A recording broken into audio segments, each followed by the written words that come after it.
Hey everyone, this is Bill Krieger from the Veterans Archives podcast, where we preserve and share the incredible stories of our nation's heroes. Catch us every Thursday at 5 p.m. Eastern on Wreaths Across America Radio, or stream anytime on Buzzsprout, Spotify, Apple Podcasts. Really, anywhere you choose to get your podcast, you should be able to find us. Be sure to like, share, and subscribe to our YouTube channel, and follow us on social media to help us reach more veterans and supporters. We are a nonprofit, and this service is completely free for veterans. Every story matters, and every voice deserves to be heard. Spread the word, honor our heroes, and join us on this mission. Follow, share, and tune in, because their story should never be forgotten. Learn more at veteransarchives.org. We'll see you there. Today is Monday, November 24th, 2025. We're talking with Glen Wilkewitz, who served in the Air National Guard. So good morning, Glen. Yeah. And thank you for sitting with me through all the technical difficulties that we've had this morning. No problem. But I think we're on the right path at this point. Okay. Great. So we'll start out with something really simple. When and where were you born? I was born in Detroit at the at Salvation Army Hospital that was there. I lived in Detroit about 24 years. Okay. What year were you born? September 10th, 1951. 1951. So tell me about growing up in Detroit. What was that like for you? Well, my neighborhood was the usual kind back then. Kids down the street you played with. You did things together. Go golfing occasionally with them. Park was down the street near Gomper's elementary school, and the park there is where we would play softball or hardball, do skating when the winter was there, and such. What basically happened to my neighborhood is the expressway came through. Oh, that'll change things. That was in Schoolcraft and Burt Road area. Just wiped them out. So most of my friends went away. They moved, and so there wasn't that much activity after that. Uh-huh. Now, did you have brothers and sisters? I have one brother. Name is Mark. And right now he lives in Tennessee and such. Now, are you very close in age? He is just turned 70, so he's about 3 years behind me. Okay, all right. So not quite close enough in age to be best pals then when your friends all moved away, or did you? Well, my brother moved out when he was 18. Okay. As soon as high school came around, he's gone. Yeah. I hung around till I was 24 before I finally moved out. Okay. Now tell me a little bit about your parents. What did your parents do? Well, my dad joined the Navy when he was 17. He didn't really like the way he had to go in, but he ended up going to boot camp in Chicago at the induction center there. My mom lived on a farm with her 12 brothers and sisters in Bonnertown, Tennessee. And when she turned about 17 or 18 during the war, she too left the farm and went down to Maxwell Air Base in Alabama. Yeah, Alabama, where she repaired bullet holes on airplanes. Oh. And such. So she was kind of a Rosie the Riveter then. In a way. Yeah. Yeah. She never talked about it other than to say there were a lot of cute pilots down there. And pretty much with my dad as well. He served on a cargo ship, kind of like in the movie of Mr. Roberts. Okay. Except his was an ammunition ship. ammo. But I have a map at home that shows all his journeys. Mm-hmm. He was a plank mover, means that he was the first crew to serve on the ship. And basically, they only had 2 battle stars because they would be floating around in areas where the Navy, Army had already taken over the island. Mm-hmm. So they didn't see much action there. Okay. He never graduated high school. And she and my mom, they met in a bowling alley. Got hooked up that way. All kinds of places to meet people, isn't there? Yeah. As a side note, how I met my wife. Oh, well, it seems to have worked out. Yeah. Yeah. So your parents met, and then how did they end up in Michigan? Well, that's a bit of a story. I think originally they were living in Winter Haven, Florida, and this was at the start of the Korean War. And he got a note from his mom wanting the Navy him to report in. I think just later Mama won her boy back in Michigan. So they came back to Michigan. They bought a house, Fielding Street, Schoolcraft area. Mm-hmm. And the rest is history, as they say. Yeah, basically. So talk to me a little bit about school. And I know you lived at home until you're 24, but so you graduated high school? Yes. I was rather unremarkable, and mm-hmm. I did that time. I was suffering from allergies, asthma. I never really participated in sports. Okay. So I joined ROTC and such, which I kind of liked and such, because we had activities we would do, things like plays, that along those. Okay. So graduated when I was 17. Mom and Dad never really harped about going to college or anything. So I kind of floated around, you might say. Right. So that was my high school. You had joined the ROTC. Yeah. You know, we did the usual thing. Mm-hmm. Had a rifle range, the basement of Redford High School. And we have marching competition against other trade schools and such. So that was extracurricular activity. Now, do you think that kind of fired up your interest in being in the military? Actually, it's a little weird. We would always go visit my aunt, Okie, in north, one of the suburbs of Detroit. And we would, with my dad and uncle, would occasionally watch Walter Cronkite, 20th century. Mm-hmm. It's all war movies or news. Right. And I wasn't so much curious about that.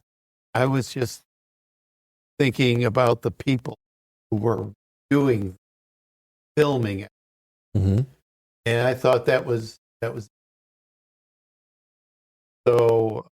Anyways, I had an interest in photography. Then, saved all negative.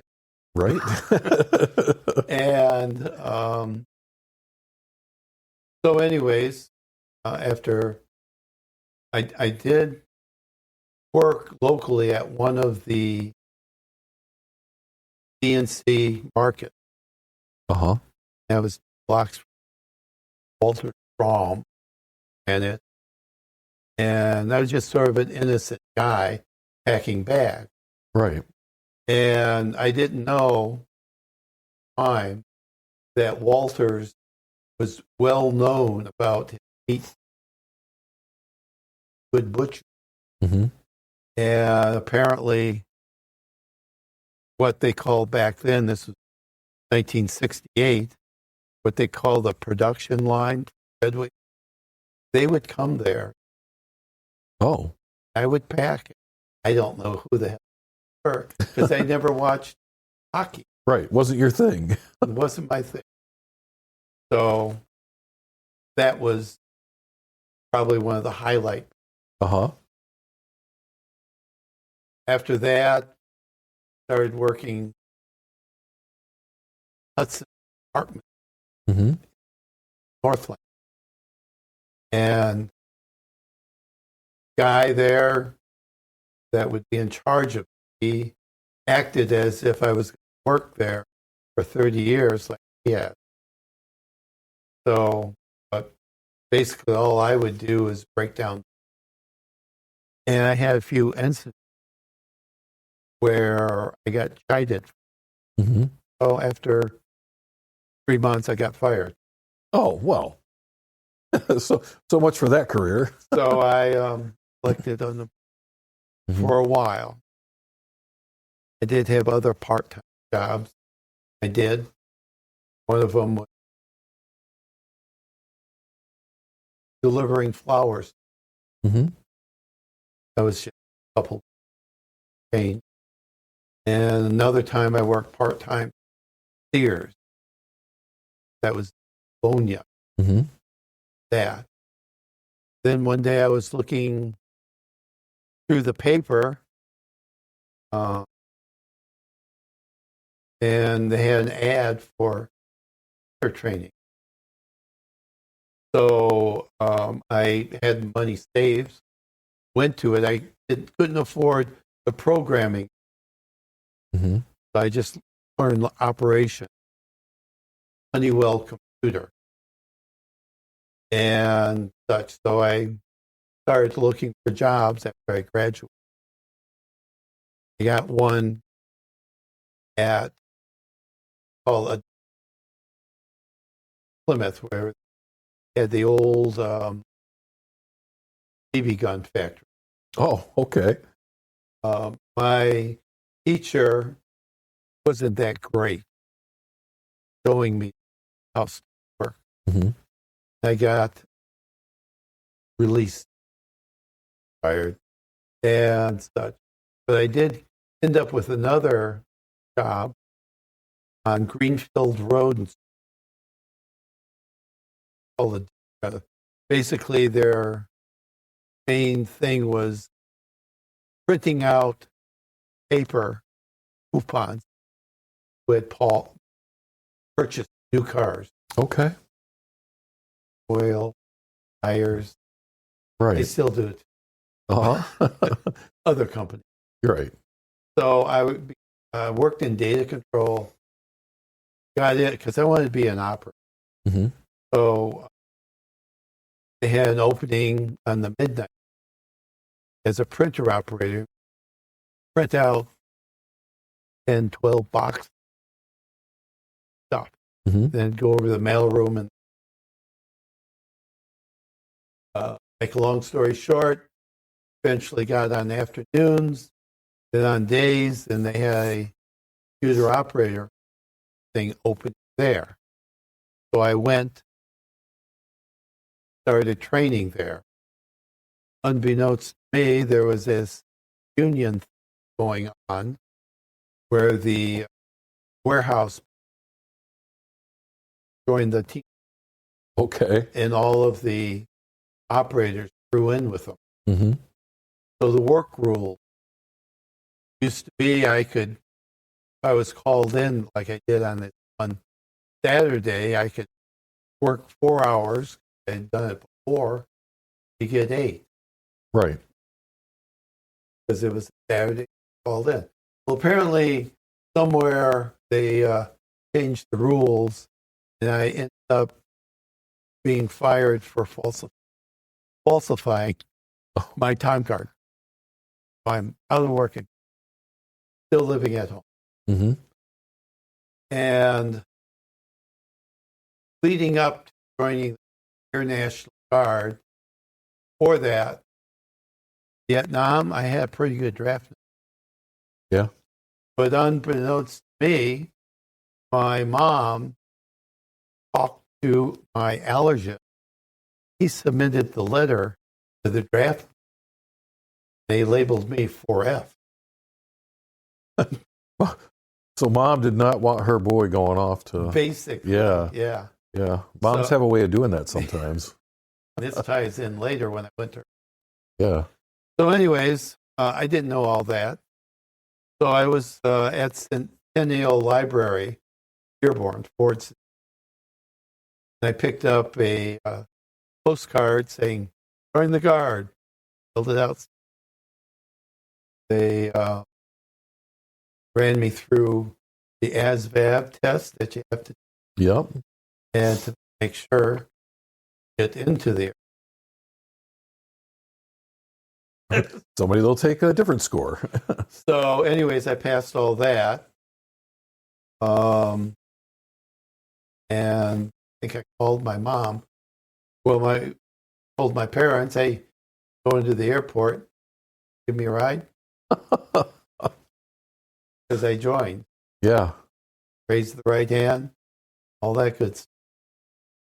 So I was in boot camp. 6 weeks. Yeah, down in Texas, right? Lackland Air Force. Uh-huh. The only one where all the Air Force people go to.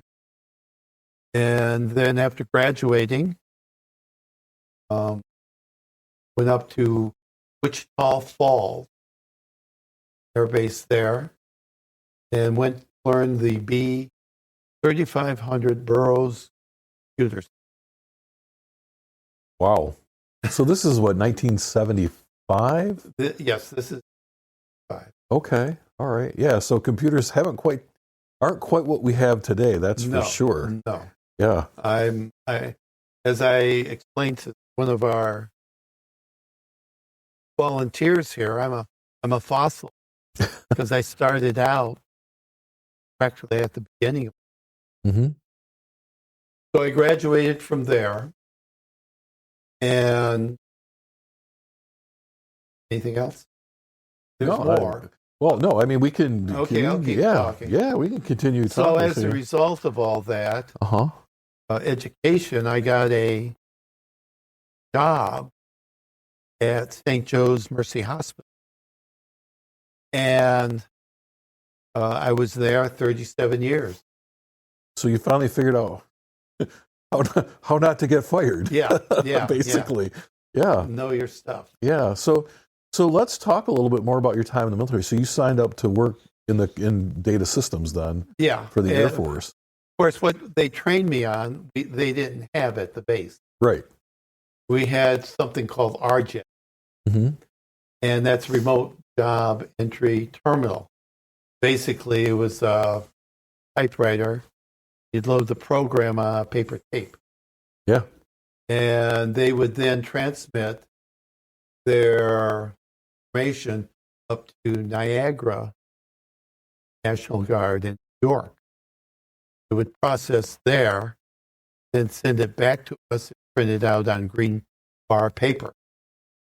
So you were one of the original remote workers then, really. Basically, there, yeah. Yeah. And what we did locally there is one of the people in our unit knew Fortran. Mm-hmm. So he wrote a program so that at the theater we'd have roll call. And everybody had to drop their little bit of paper in a bag, and then we would get it and check off who was there. Mm-hmm. Such print out local program and then give it to whoever made the person. Okay. Like that. Now, how long were you there? 30 years. Well, but you were, I mean, in Wichita Falls. No. Oh, Wichita Falls. Yeah. That was 2 months of training. Okay. And then after that, it was just regular National Guard, right? Yes, after that. And then, so was Selfridge where you went, or was Selfridge. Okay. And so back in those days, we were like a foreign body when we did our drill, because we couldn't go to the liquor store. The only time we could go if we were on 2 weeks. Right. My orders get into whatever those facilities. So for a long time, though, in the National Guard, like during that period, there wasn't a lot. It was really one week. We would be training mostly. It was mostly your ancillary job, right, and such. So our basic duty for the 191st then was defending the northern tier. The Russian bombers at alert hangar, F-106. So we would practice shelter make, and we would pretend we're in a shelter. We'd be in the basement. We'd have all the imaginary decontaminant, because you'd be outside, have to take your boots off, your uniform, and put in a disposable bag. So not taking your clothes off during practice. Right. But we simulating it, certainly. Simulating. Right. That would be usually on a Sunday, and we do it half the day. So bring up right and such. I was in charge of and all that. That went on for about till the Soviets went away. Right. The other thing we would do, we would deploy for 2 weeks, usually in February down to Florida. Wow, that sounds really rough. We'd go there, and I was real good now at operating IBM 3040. So you've moved up into different. So you've really watched the progression of, I mean, back when they had like punch cards, right? Yes. All the way through. Hollerith cards. Yeah. Tapes. Mag tape, paper tape. And such. Yeah. And I could talk on that for an hour. But but you've seen that. Like I've seen the evolution. That's crazy. And I keep up. Yeah. Because I don't want No, you don't want to be the guy still doing DOS programming when everyone else is using. 3.1. Yeah. So I would basically sit there while the other Air Force guys. Maybe I get a little bit like, go hang the. Right. And so I did that till I had a career change in the 90s, late 80s. Okay. As a admin. Oh. And we would train people on computer using their gosh awful software called Enable. And they would use Laserdisc. And this was like the old green CRT machines? Is that what you were using at that time? In a way, yes, they were green. But we had the what we call the 286 processor. That was the stuff, right? That was high end then. So I want to stop for just a second. So at the same time you're doing this in the military, you're working for the hospital system. Yes. And you're seeing the same evolution there, aren't you? Yeah, a little bit faster. Yeah, well, of course. The thing is, where I worked at, they were going to move. We were up to the latest version of mainframe computing, big iron. Yeah. They called it. That's where you had rooms full of computing equipment, right? So we were still not connected to the outside world yet. were later on. But higher ups, because we started to incorporate by hospital. And before that, I could get all my work done at o'clock. I worked afternoons the most. Uh-huh. And it'd be all done by o'clock. Nobody had hardwire connection. That changed later on when we become a 24-hour. Right. So anyways, the powers to be decided to move the mainframe from here in Ipsy to Mount Clemens. So they say, Glenn, you can have a go with the mainframe and drive an hour and 15 minutes every day, or you can learn something. Is that a hard choice? No. It was a cut and pay though. Right. But at that time I said, okay.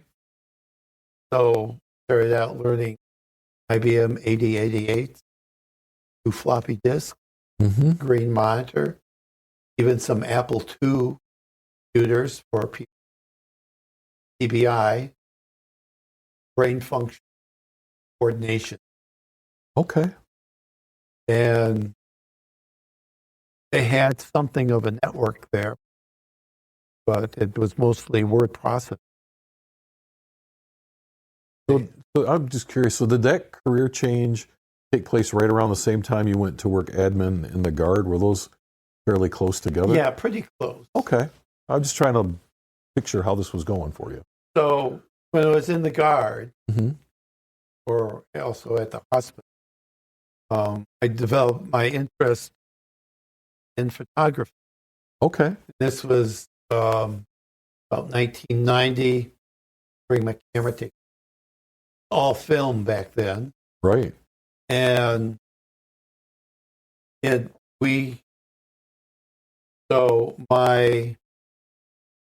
it was 92, my first sergeant, Gary Wright, decided, okay, there's an opening. I came at 3V03, title AFSC. And I had book learning had to. Right. One of the people with us I became friends with, he was a AP photographer. And so, but the Air Force changed where I had to go to school. No more book learning. So I had my paperwork in to go to school. So did my friend, but why does he need to go to school? So he got to school, Right. but he wasn't going to go. And he said, okay, Glenn, here you go. So this was in 1990. Okay. And in August, I shipped out to Pensacola Naval Air Station. It was in August. And it was a 7-month school, all from the beginning. White portraitures, color, the whole 9 yards. My first day there, I came in, sat down, the other students came in. They all asked, I'm 42 now. Right. You know spring chicken. And they asked me, are you our teacher? I don't know. So it was a group of, towards the end, of 8 people. We had one person that got set back. It was a Marine. He thought it was more interesting seeing his girlfriend in Jackson, Florida, than being at school. Well, he's probably a young Marine, so who could blame him, right? So eventually I guess Navy calls him a chain dragger. such. Physical work. But all this time, my wife is pregnant with the second child, Krista. Goodness. So the doctor had set a date for her birth in October. Mm-hmm. And I flew down because I had, I think it was holiday. No, just for the weekend. So I was going to be there Friday, Saturday, and Sunday. Mm-hmm. So the doctor screwed up. I had to leave, missing her being born. We call it born day. 20 minutes after I left. Oh, that's too bad. So my youngest, Brittany, was there. Mm-hmm. And basically, while I'm away, she's mimicking Krista being Oh, no. back home. Oh, no. So anyways, graduated. I was the top of my class, of course. I also had the top score for the October. Mm-hmm. But we had to go to a second called the Versa. This was learning how to do 80 millimeter tape Mm-hmm. or film that came off the SR-70. Okay. The spy planes. Yeah. Yeah. So we had to learn how to keep everything balanced in the and all that. I was hoping to get my silver certificate, but we had one drill where we had to do it as a Oh, no. so I didn't get that. My mom and dad came down to watch me graduate from school in January, and then I drove home Uh-huh. and such. So I became a photographer on the base and kind of impressed them that I did want to work, because I guess some of the guards there did not do much. Mm-hmm. I wanted to do much. And so I had a BIVM there, base visual, Mm-hmm. and it was all about him. He didn't do anything without his approval. But having just, I knew I didn't really have his approval. Right. Maybe basic stuff, go there and put that medal on the chest or change of command, the flag. Mm-hmm. One time I was out and about, the Army was going to do a drop over. Okay, I'll set it up and go ask. And he said, no. Blew my. That's We're the kind documenting history here. Right. He photographed such. Sort of like from, you don't put your picture out there to the bureau up in Washington.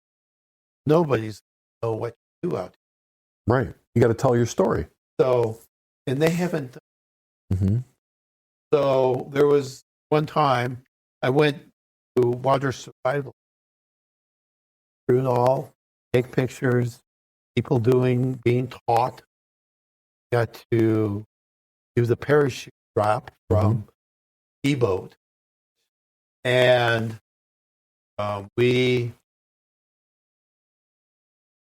so photographing all that. Uh-huh. And so on a drill weekend, I scanned my negatives, all film, and sent everything up to the bureau. Remarkably, of course, How did that feel? that was great. Yeah. Didn't make my BIVM happy. He threatened to throw me. of photography. Because it wasn't about him. Right. He didn't get credit. Yeah. So after that, I continued on doing stuff. Rolling around 2001 now. I had been thinking, well, I got 24 years in. What you want to do? So for people who aren't familiar with the National Guard, right, you get your 20-year letter, which means you could retire at any time. And when I got my 20-year letter, that kind of changed how I saw things. I don't know if it was kind of the same for you. Like, you didn't have to be there anymore. Yeah. We would get a letter because they still approve of me. Right. So I would get a 3-year extension. Okay. And another 3-year extension. 30. Okay. So. But you're 24 years in at this point. Yeah. In 2001. Yeah. So what happens?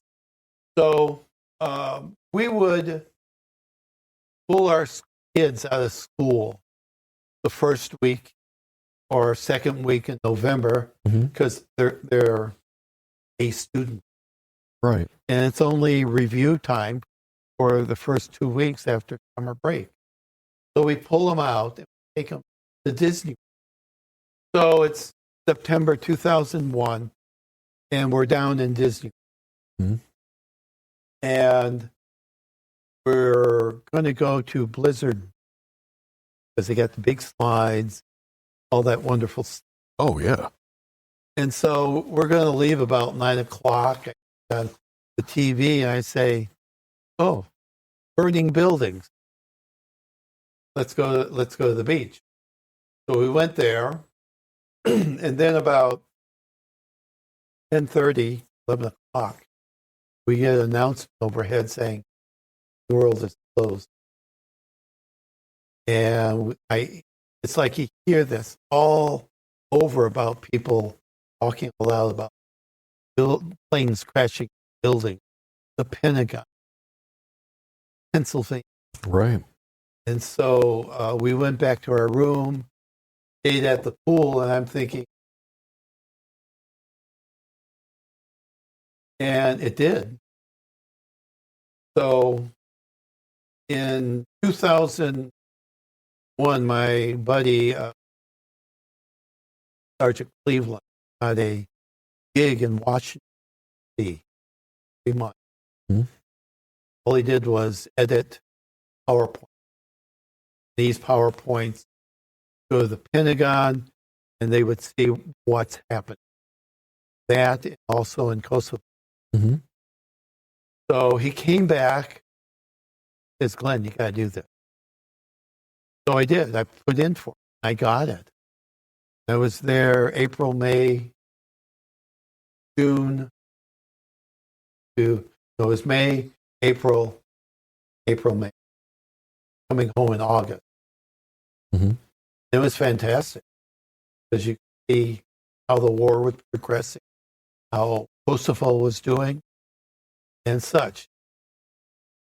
Sat there for 12 hours, and you make sure the information that's feeding from room next door from other guards, what the guard is. So you really got like a good view of what was happening. It was great. And I wanted to do again in 2003, but I turned down because in my power. But they didn't have enough room on base, so I got put up in Georgetown. Let's take a quick break. Hey, listeners, we need your help to keep the Veterans Archives podcast going. We're a nonprofit dedicated to preserving the stories of our nation's heroes, and we provide this service completely free to veterans. Your support helps us record, share, and archive these incredible stories so future generations never forget the sacrifices made for our freedom. Every donation, big or small, makes a difference. Visit veteransarchives.org to contribute today.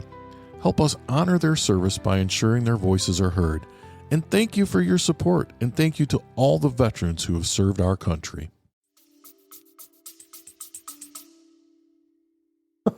Nothing wrong with that. A nice building with 3 bedrooms. What happened is my kids got out of school and I came to visit for about 3 weeks. Uh-huh. And then I came home in August. And I tried to do that again in 2003, but because of some errors I made. Right. So we're getting to December of 2000. And so I'm into my computer career. I'm up to the point where I can repair laptops, displays, reimage the PCs, and help basic break-fix problems, people having problems logging on and other hands.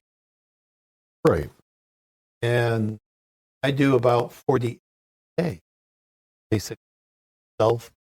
And another person, I close 40. So we'd have a little friendly competition. something. Yeah.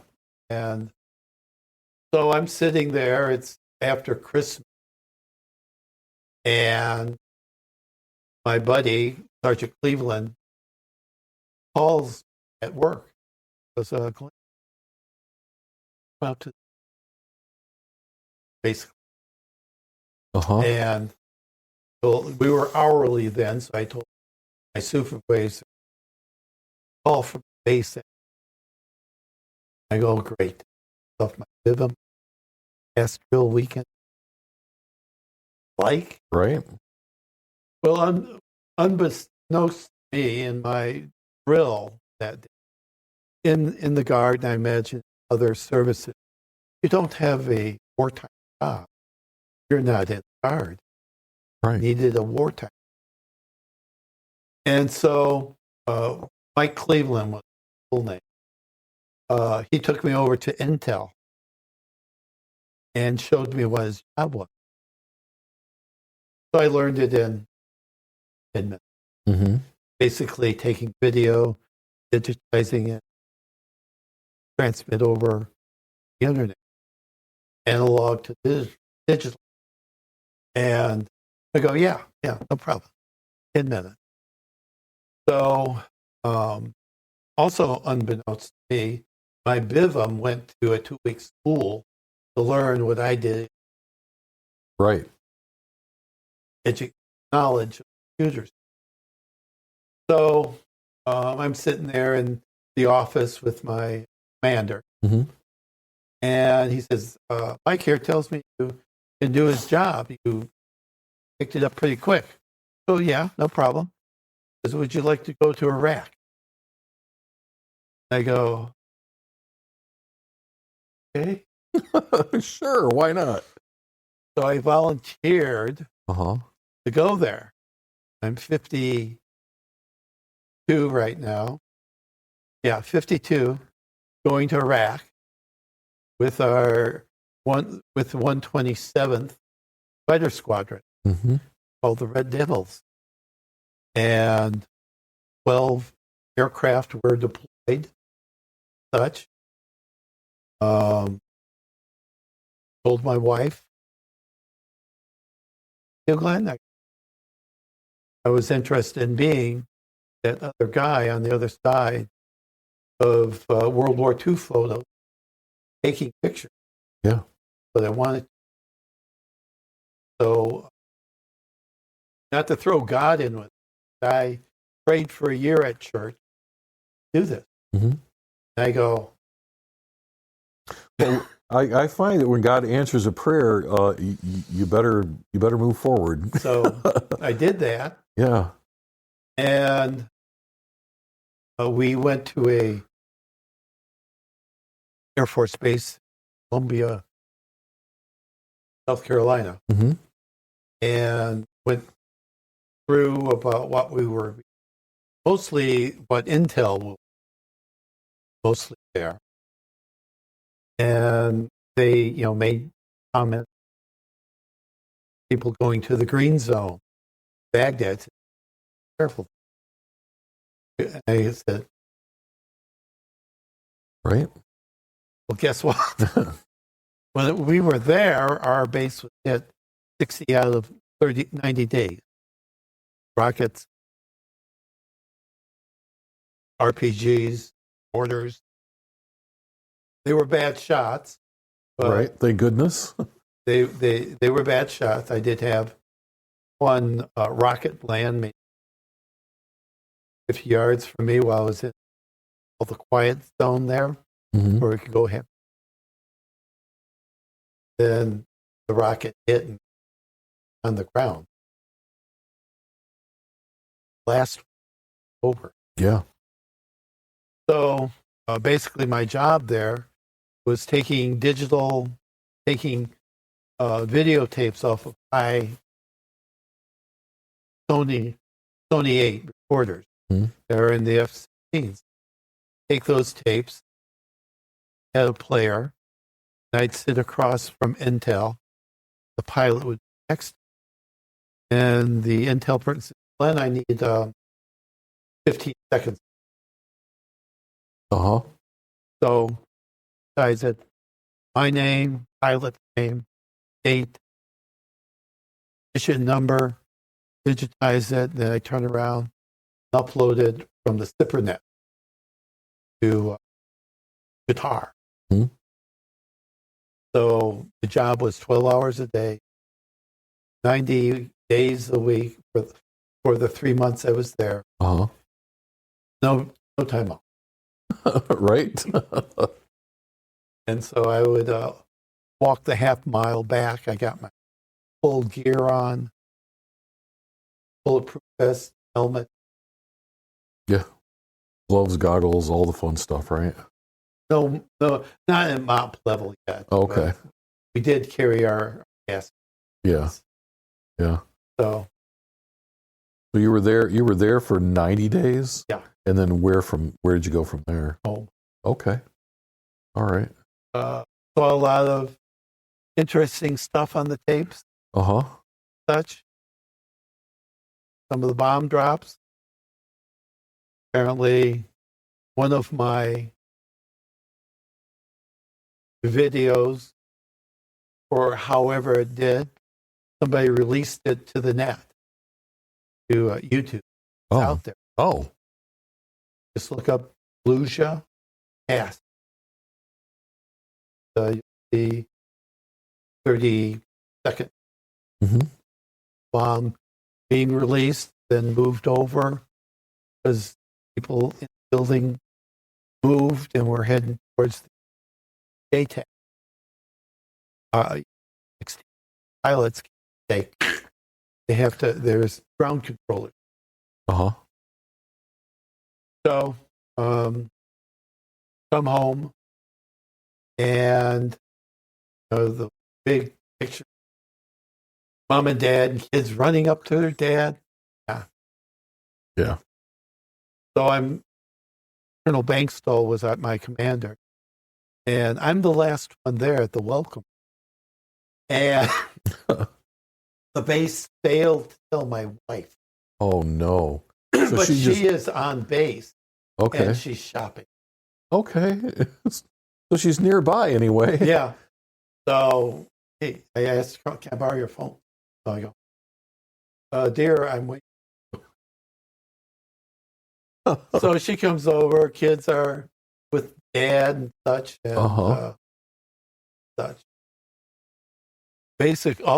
To put it back another 90 days when I'm leaving, both kids are hugging me. Oh, yeah. My eyes are just screaming, get on the plane.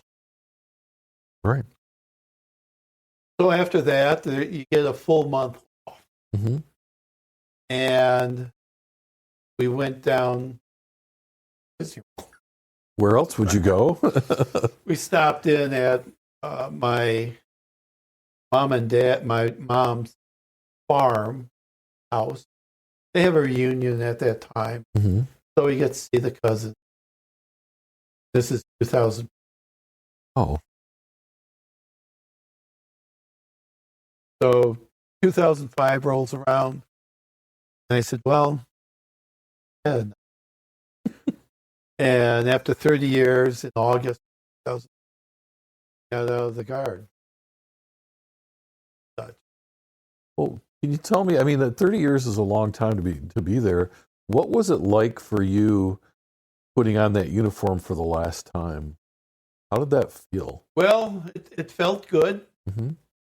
but my personal opinion, after you're out, your uniform sits in the closet. I never was a person to dress up on Veterans Day and march with your medals there. After that, all the prestige power is gone Right. from you, and you're a civilian. So, but I wouldn't have missed the world. No. No. And it's, my wife will say, never had a midlife crisis. Right. Something important. Yeah. Yeah. So, anyways, after that, continued working at Trinity. Mm-hmm. I was really itching to get promoted, but I had a manager that basically out there during the 60s protesting military. He knew I was, Yeah. and I never really got promoted. And I left to go to photography. Mm-hmm. He told me to my face that I wouldn't even give a pregnant 6 off little you. Right. You have to. So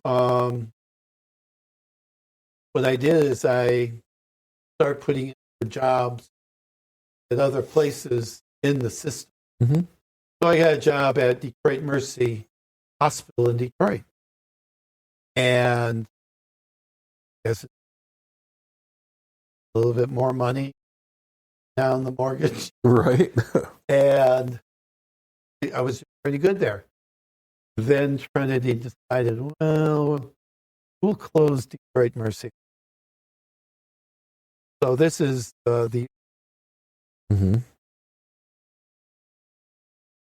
during the Great Wi-Fi. So during that time, I had to be there to midnight. Well, the clock's still running. Oh, yes. Y2K. And nothing. Right. So anyways, I'm closing down the hospital, Mm-hmm. hacking up the computers, such. And the HR called and said, well, we can put you back over in Ann Arbor. I go, no, I want to work at Farmington. Mm-hmm. I'd rather quit than anything else. All the noise in the hospital. Mm-hmm. And so I started working there, learning more stuff. I got certified in repairing computers, ordering parts from them. Mm-hmm. Was a discount compared through them buying. And got to know thousands of people there, repairing and such. And then in 2013, I was given a box. Said, yeah, that was fun. Time to retire. That's what they thought. Basically, they cut back a few other people. It's interesting. I have Lincoln Edit, and I can see how other people just moved on to other places Mm-hmm. in the health. So what did you do when you left? Well, I've never been one to have idle hands. Mm-hmm. And occasionally your wife wants you out of the house. Because you're driving her crazy at this point, right? So I've been a member of this place for 30 years, but only a member. And then towards the end, we were doing server and started donating equipment. Jim Nichols, Bill Kennedy were doing that. And they said, Well, and for people watching this, you were at the Michigan Flight Museum, right? Down by Willow Run Airport. yes. Okay. You started really volunteering your time here. Coming here, I would sit in that room I showed you, Uh-huh. and they would ask him, okay, well, so I'd start doing things. People would lose files on the server. They would have problems scanning. Have same thing I was, but not in volume. For the days. So then we used to have different locations because our 1940 hangar burnt down. We were lost a lot of World War. The one thing we didn't lose was the membership computer because they were having problems. So the person home. Next day, the barn burned down. Oh. So that was lucky because, after that, we had a couple homes, last Nantop, old building, and came here after the audit and built all the plays back. Been really nice how things are going. We had a flying B-7, flying B-5, C-47, Huey helicopter. So we had to tell our B-17, not because it was broken, getting our small Huey. You still have your helicopter, though. We have the Huey, we have the C-47, and the B-5. They all go to air shows, and they then do rides. Right. My wife and I actually rode in the Huey at the Freedom River event. So we loved it. I just came out there to take pictures for the museum. So they sold the museum. I guess they got, because it's a flying and certified that year. But the person that bought it will have it disassembled, redone, like it was brand new. Wow. Fully shipped it to New Zealand.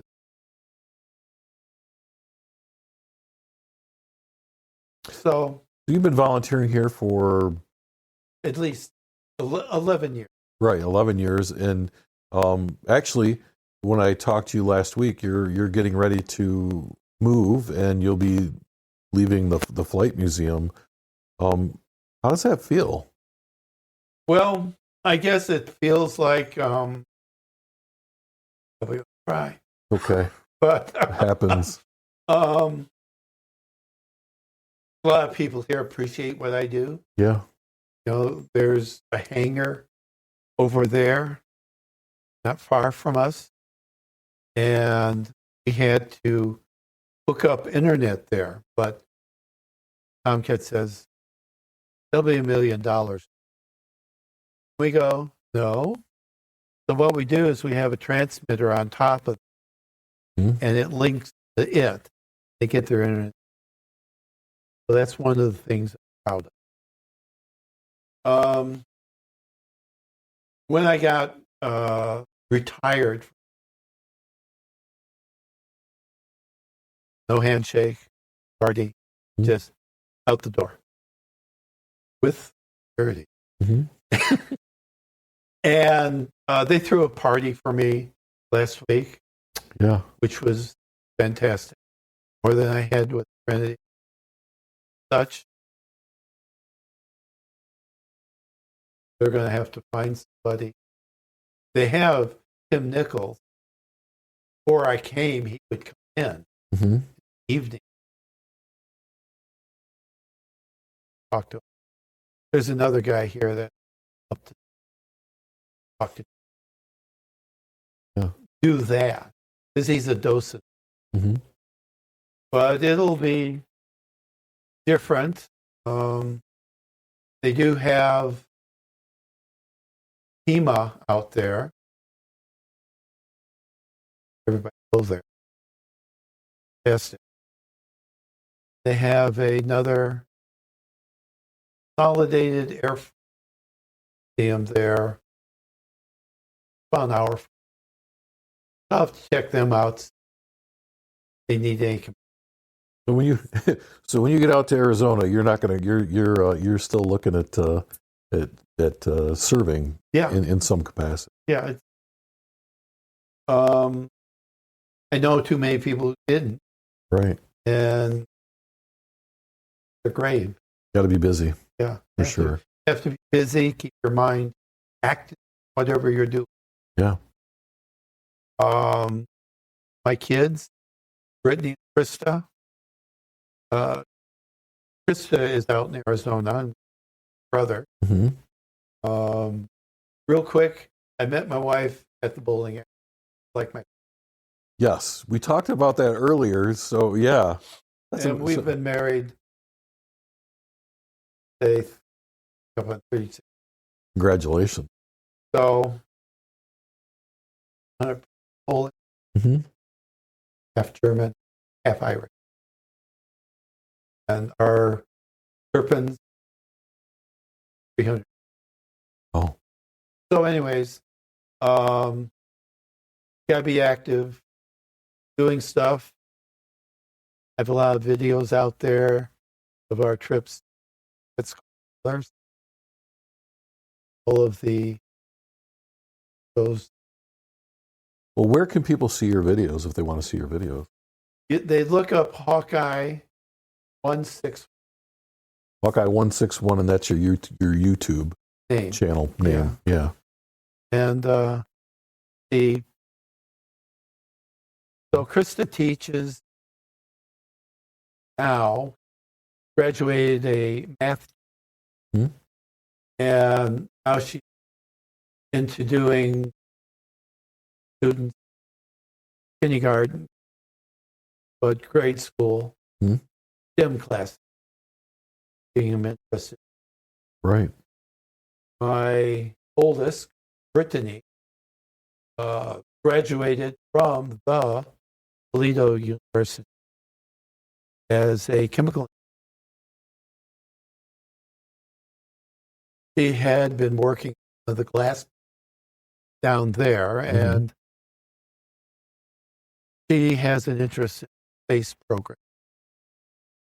And so she went down to where Sandusky is, as the world's largest vacuum.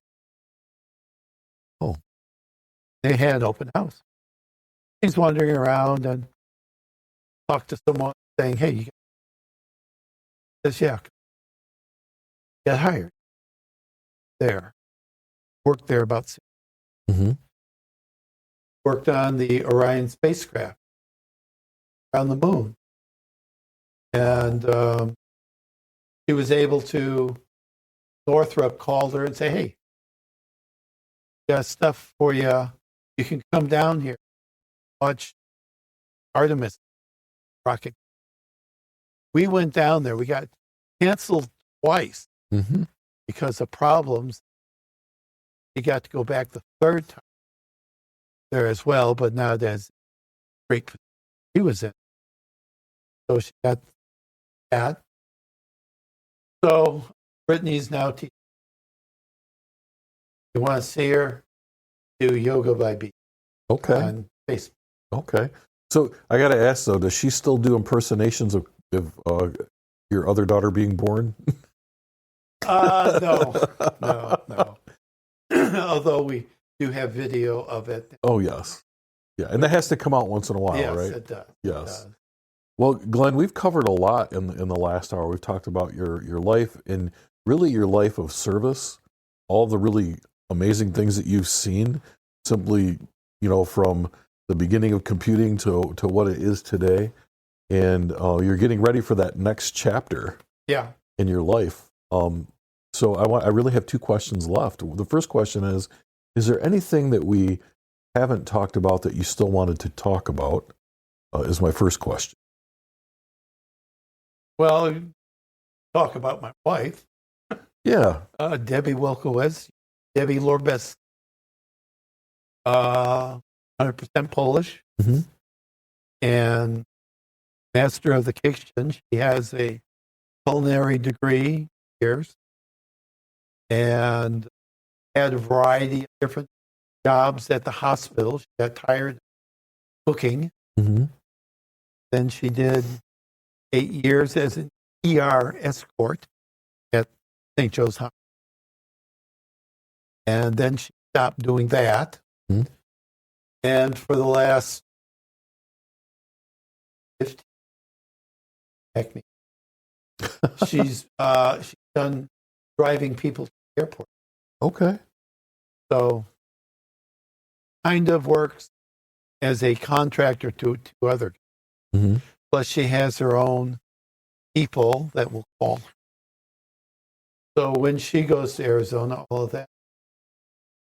I get the feeling that she probably will Do it out be there. just fine. She'll be fine. And she's already hinted that she may pick it up again, but Yeah. just drive that one person, they'll get a referral. Right. The reason we're moving to Arizona is we used to do a 3-month ride where we'd go to Florida, over to Pensacola, then to Arizona. And we did it, first time we did an Airbnb, and we didn't really like where we were doing this Right. for a month. Then I found this other house that was fantastic. It was bigger, had a bigger backyard, a pool. And my wife likes to swim every day when she can. So back then after that, I got to know who the manager was, and she said, call me. Save those Airbnb. So I did, and we did that for 4 years. Same house month. And because we had looked at other houses, there's neither nor any of them we liked, because they had a post stamp backyard. Right. And so this year, we were down in Pensacola, got the call from her, says the owner says you can have the first bid on the house. Really? We've rented the last few years because he has medical. So I go, Debbie, do it. You want to do it? So we started the process while we were in Pensacola. We then had another house renting in Right. and because it was 2-story, did have a pool, but so we did the VA loan through the whole process. Took a month. So that's the house we're going to. Nice. It wasn't like this house. So you know enough about it. You've been there, and We know the area. yeah. Her brother lives 10 minutes from us, Queens Creek, and probably year or two, my oldest will probably move out. So you'll have the family. Yeah. Nice. So I will not move because of I don't have any grandkids. Right. And people won't move because they have grandkids. Well, I think they're Mhm. if they want to live other than Michigan or Right. Well, it sounds like that next chapter is going to be exciting for you. I'll be interested to hear how things are going. well, I'll throw YouTube up there, I think, You do. and such. But as another thing, I was originally a Baptist, Mm-hmm. and I, since God answered me, I'll be Catholic. So I was in a bomb shelter because we had the big siren going, Yeah. and the Catholic with me Uh-huh. and such. So I started attending Catholic services there. And then when I came back, I went to Catholic. Right. Right. And so I was lying since we're going. At the time, something I left out. I got a black belt in karate. Mm-hmm. So I was telling them I was going to school, some different techniques. So then with my baptism, we're really? A little shocked. Yeah, because we had made them go catechism. I had Right. Right. so now you're Catholic. every Saturday, just like my wife, she was born Catholic. Mm-hmm. But yeah, go on Saturday because then you You don't have to get up early. Because this is a Saturday service like in the afternoon or the evening. about 4 or 5 o'clock, Yeah. depending where you're at. Yeah. So we'll do that, and That's incredible. Lots of great churches out in Arizona too. yeah, so we you'll be have fine. one. Yeah. We'll be going. Well, good. Good. Well, that really brings me to the final question for our interview today, and that is for people listening to this years from now, maybe 100 years from now, what message would you like to leave them with? Well, what I'd like to say is there's a person on last name Jordan, and he did a video talking about kids, and it kind of fits me, and it also fits my 2 kids, where you have a time frame till you're about 24 to learn this, because you're leaving stuff behind as a kid. You're not partying, you're not doing stuff. Like if you're a plumber, electrician, you're learning that you use. And you have this narrow window for learning.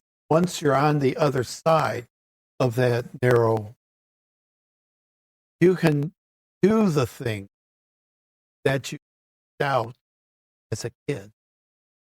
So you can go out and do other things, including your job but you can do other things. And if you're a couch potato and you're 30 years old living at home, there's a problem. So my kids got out of the house quickly. Both of them got jobs out of college. They're both doing fine. Not calling dad or mom, hey, no. they're all self-confident, such what they're doing. So, like I said, my advice is that your children should get some skill. Stop doing what they might have been 6, 7. When my daughter was 6, I always wondered why she was leaving early for high school. Found out that chemistry set up the lab. Mm-hmm. Wow. And so, same way with Krista. Wanted to teach. So she went to Grand Valley, got her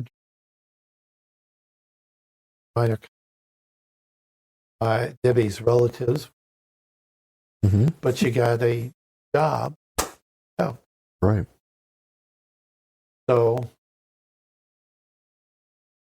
this for I'd encourage anyone who wants to be in the military, join the and Of course. you have to have a good ASVAB score for that. And do what you're interested in. I originally wanted photography art. Work at it. Right. I did. Got it. All right. But the other thing I would say about my photography skills are good, but I never really could make a living at it. Mm-hmm. So I learned computers and made a living in photography. Right. Do what you have to do so you can do what you want to do, right? Basically. All right. Well, Glenn, thanks for taking time out this morning to sit and talk with me. I really appreciate it. That's a wrap for this episode of the Veterans Archives podcast. We truly appreciate you taking the time to listen and honor the incredible stories of our nation's heroes. Don't forget, you can catch us every Thursday at 5 p.m. Eastern on Wreaths Across America Radio, or stream past episodes anytime on Buzzsprout, Spotify, Apple Podcasts, and as I've said before, any place you can find a podcast, you can find the Veterans Archives podcast. If you enjoyed this episode, please take a moment to like, subscribe, and share our content on YouTube and Facebook and TikTok and Instagram and across all social media. Every share helps us reach more people and preserve more stories. The Veterans Archives podcast is a nonprofit initiative, and our mission is simple: to give veterans a voice and ensure their stories are never forgotten. This service is completely free for veterans because their sacrifices deserve to be recognized and remembered. You want to help? Follow us, spread the word, and if you know a veteran with a story to tell, send them our way. Visit us at veteransarchives.org to learn more about how you can get involved. Thanks again for tuning in, and most importantly, thank you to all the veterans and their families for their service and sacrifice. Until next time, take care, and we will see you on the next episode of the Veterans Archives Podcast.